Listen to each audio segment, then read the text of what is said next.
The purpose of this video is to be a basic fighter PvP guide. This is meant for somebody who is new to the class or just wants to learn the basics of fighter. We're not going to be going over every ability or every in-depth mechanic or strategy. This is just a taste that is designed to be easily digestible and not overwhelm you with information. Before we get into the specifics, here's a quick preview of what you can expect.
First up, let's talk about Overpower versus Brutal Cleave. At the surface level, many people are going to think Brutal Cleave is just a better single target DPS skill because it has a higher damage number.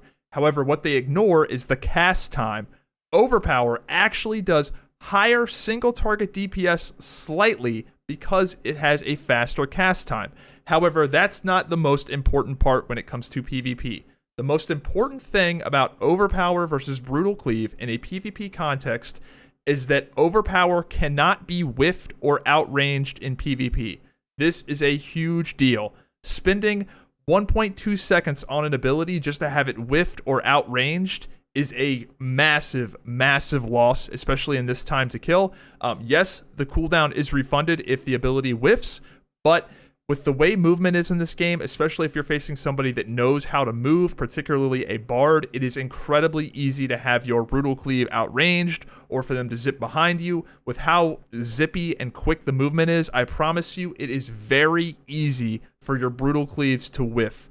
And many people, again, don't have the PvP experience to know this, but I promise you, you are going to miss a lot of Brutal Cleaves if you're trying to go for it. There are edge cases where you're going to want to go for a Brutal Cleave potentially, but again, these are edge cases, and in most of your PvP encounters, Overpower is going to be what you want to use, because the most important thing is hitting consistent staggers on your Overpower. Hitting consistent staggers on cooldown is paramount to the fighter class. Speaking of consistent staggers, let's talk about Form of Celerity. Form of Celerity is what's going to grant your Overpower the ability to stagger, and this is of the most paramount importance. Reapplying stagger on cooldown is critical to the fighter, so much so that you are a slave to the Form of Celerity. If you never leave the Form of Celerity, I wouldn't blame you. There's very little reason to ever leave this stance. There are some instances where you might want to, and even those instances with the way the animation penalty is, something I've been campaigning against, it's really just not worth leaving this stance. It is so important that you reapply your staggers on cooldown as soon as possible, the millisecond you can. It's critical. So why is stagger so important for fighters? Well, you need stagger on your target to empower your Wallop.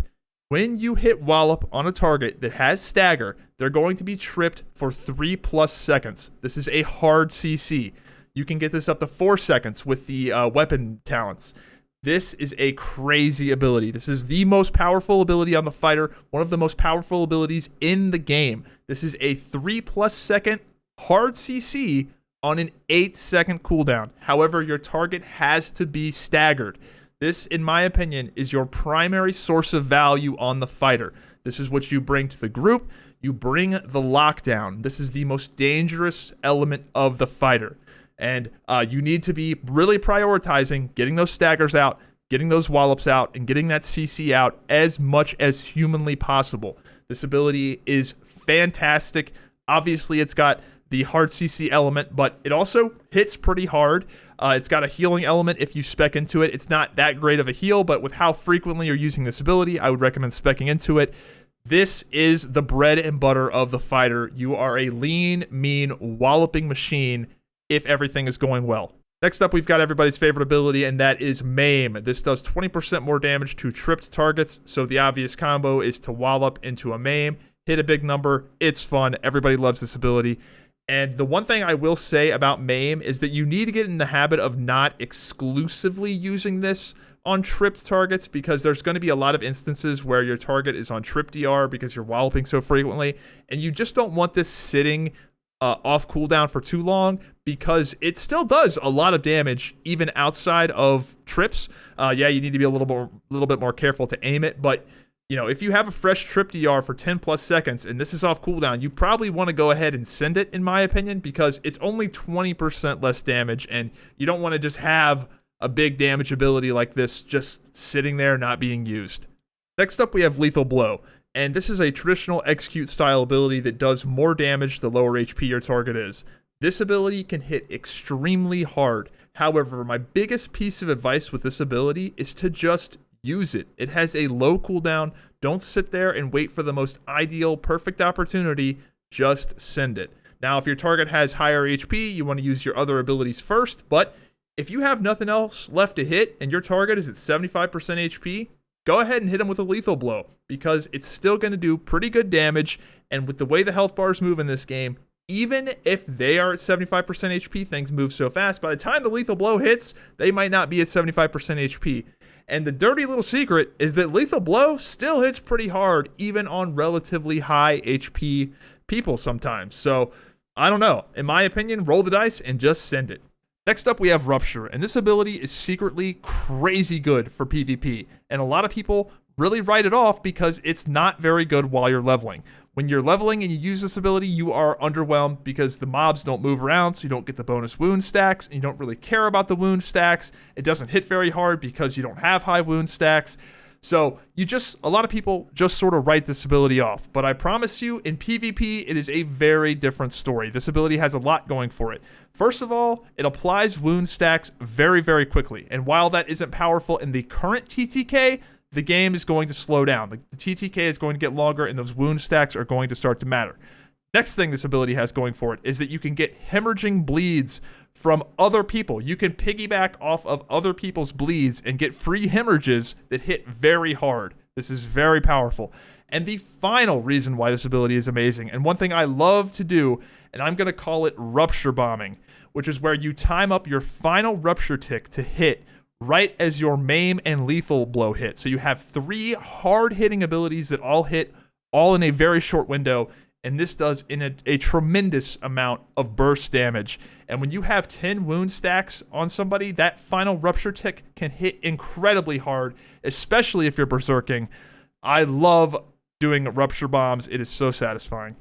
Next up, we have Crippling Blow. Crippling Blow is an ability you still want to be using, but it's not high on the priority list, especially in this current TTK. You kind of need to be getting your big, important skills on cooldown, and you need to be using those as frequently as possible.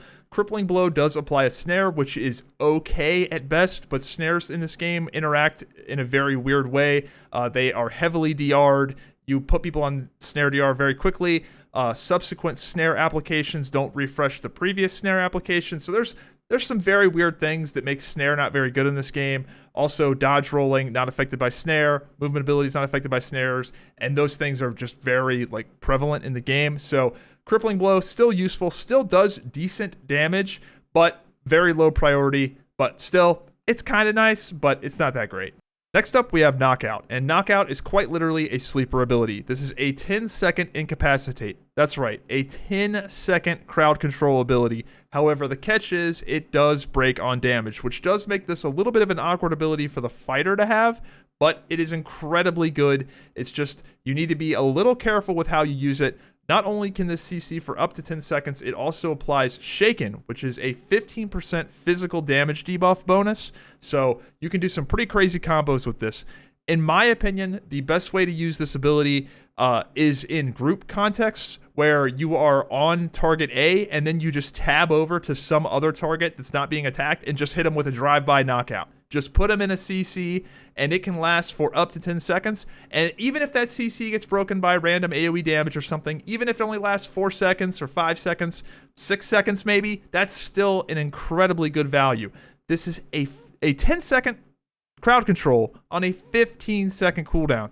Incredibly powerful. Now, it does break on damage. Bleeds will break this, so using this on your primary target is something you need to be very careful with, because not only does this break on damage, it also triggers the diminishing return on your trip. So if you do a knockout and then a trip, that person is going to be immune to trip for 10 seconds. So you have to be a little careful with how you use this, because you don't want to be sitting there wanting to trip your target and you're just sitting there waiting forever for this DR. However, there is a really nasty combo you can do to your primary target in PvP, and that is the Knockout Cataclysm combo. And that brings us to our next ability, Cataclysm. Now, this is a very awkward ability to use in PvP outside of Knockout, because it has a very long cast time and movement and Ashes of Creation is really quick and people can dodge roll, and it's just very difficult to do a long channeled cast. But guess what? If your target can't move for 10 seconds, it's a little easier, right? So the Knockout Cataclysm combo is fantastic because you have both of these abilities that apply Shaken. So you come out of the Cataclysm with a pretty good Shaken duration that you can follow up that combo with some more damage. It does just a ton of damage. It is a great way to start a fight. It's a great way to start the fight out on the back foot. Like if somebody gets the jump on you, hitting them with an immediate knockout and kind of assessing the situation is just kind of a good move. And Knockout is a great way to get somebody's CC break out of the way, because they either have to CC break it or eat the subsequent Cataclysm coming. So it puts your opponent in an awkward situation. It is a really great combo, but the kicker that you really have to pay attention to is that it does DR your trip. So that is something you are going to have to consider and weigh that. But generally, the Knockout Cataclysm combo is pretty insane. Next up, we have Blood Fusion, and Blood Fusion is the only defensive cooldown that fighters have, and it is very easy to overvalue Blood Fusion, because when this works, it works amazingly well. However, unlike almost every other defensive cooldown in this game, Blood Fusion relies on damage and uptime to get value, and as a fighter, generally when you're getting dunked on by somebody else, you are not doing very much damage to them, or you have no uptime on them at all. So you need to sort of preemptively use this and set yourself up to be able to do the damage and to be able to have the uptime.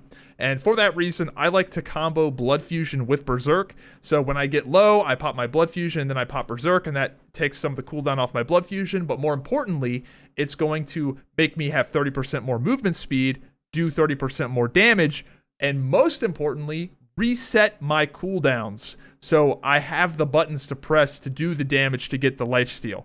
Now, there are going to be instances where you have to pop Blood Fusion when you're super low and you're at range, and you have to use your crappy little bow basic attacks and get lifesteal just to barely hang on and survive.